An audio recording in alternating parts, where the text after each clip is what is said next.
Isaiah 22 from the Net Bible. The Lord will judge Jerusalem. Here is a message about the Valley of Vision. What is the reason that all of you go up to the rooftops? The noisy city is full of raucous sounds. The town is filled with revelry. Your slain were not cut down by the sword, but they did not die in battle. All your leaders ran away together. They fled to a distant place. All your refugees were captured together.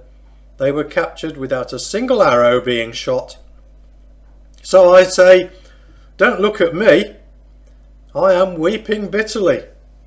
Don't try to console me concerning the destruction of my defenceless people. For the Sovereign Master, the Lord who commands armies, has planned a day of panic, defeat and confusion. In the Valley of Vision people shout and cry out to the hill. The Elamites picked up the quiver and came with chariots and horsemen. The men of Kir prepared the shield. Your very best valleys were full of chariots. Horsemen confidently took their positions at the gate. They removed the defences of Judah. At that time, you looked for the weapons in the house of the forest. You saw the many breaks in the walls of the city of David. You stored up water in the lower pool. You counted the houses in Jerusalem and demolished houses, so you could have material to reinforce the wall.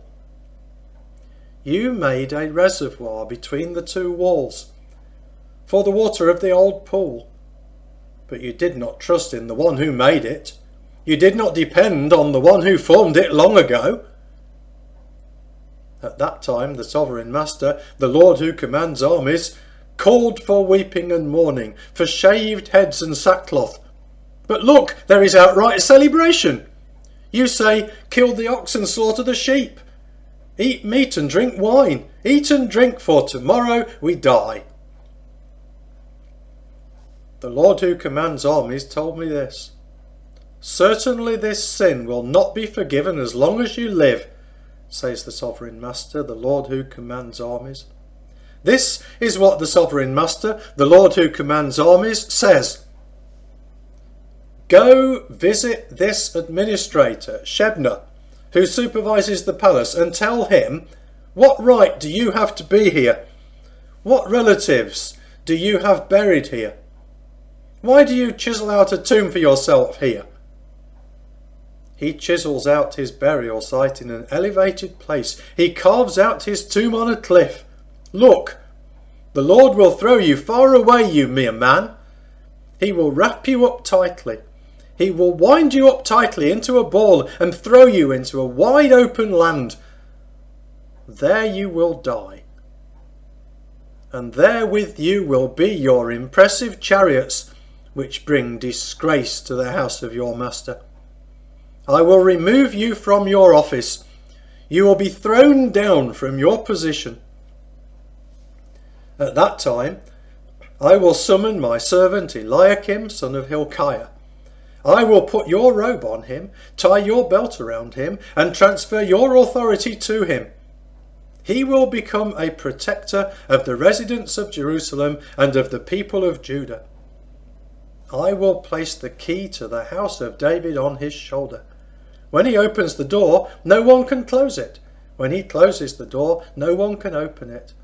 I will fasten him like a peg into a solid place. He will bring honour and respect to his father's family.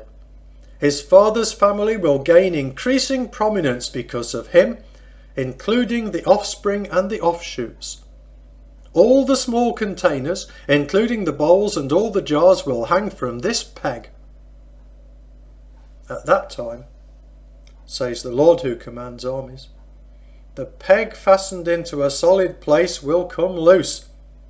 It will be cut off and fall, and the load hanging on it will be cut off. Indeed, the Lord has spoken.